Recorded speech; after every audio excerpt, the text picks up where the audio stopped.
ભાવનગરના સિહોરમાં લઠ્ઠાકાંડ અને દારૂના વેચાણના વિરોધમાં કોંગ્રેસે હલ્લાબોલ કાર્યક્રમ યોજી ઉગ્ર વિરોધ નોંધાવ્યો છે।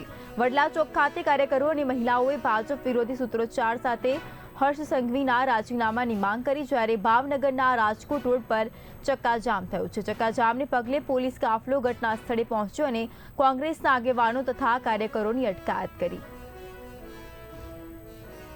જે રીતે ગુજરાતની અંદર અનેકવાર લઠ્ઠાકાંડ થઈ રહ્યા છે, પહેલાં બરવાળાની અંદર થયો હતો, અત્યારે ભાવનગરની અંદર થયો છે। જે રીતે હર્ષ સંઘવી મોટી વાતો કરે છે કે આ સરકારની અંદર દારૂબંધી કડકપણે અમલ થઈ રહ્યું છે, પણ એના બેફામ તમે જોઈ રહ્યા છો કે ધજાગરા થઈ રહ્યા છે।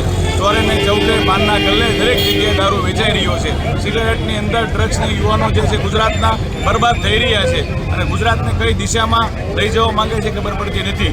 અને આ રીતે 13 જેટલા ભાવનગર જિલ્લાની અંદર અત્યારે જે છે એ મોતના આપણે જોઈ રહ્યા છીએ, આંકડા સામે આવી રહ્યા છે। કેટલાય પરિવારો બરબાદ થયા છે, બહેનો જે છે માતા પિતા વગરના થયા છે, યુવાનો જે છે ભાઈ બહેનો વગરના। તમારી માંગણી શું છે? અમારી માંગણી એ જ છે કે જે રીતે હર્ષ સંઘવી મોટી વાતો કરી રહ્યા છે કે ગુજરાતની અંદર જ્યાં દારૂ પકડાય ત્યાં કહેવામાં આવે તો અમે એને કહેવા માંગીએ છીએ, ગુજરાતના દરેક ખૂણે દરેક પાનના ગલ્લે આ રીતે દારૂ વેચાઈ રહ્યો છે।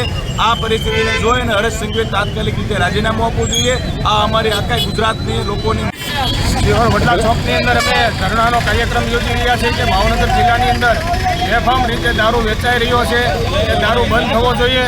અને ગુજરાતના ગૃહમંત્રી જ્યારે કહી રહ્યા છે કે આ ગુજરાતની અંદર દારૂ ક્યાંય વેચાતો નથી, ખુલ્લેઆમ દારૂ વેચાય છે, ત્યારે એની નૈતિક જવાબદારી સ્વીકારીને ગૃહમંત્રીએ હર્ષ સંઘવીએ પોતાનું રાજીનામું આપવું જોઈએ। માંગણી સાથે અમે અહીંયા ચોકમાં બેઠા છીએ।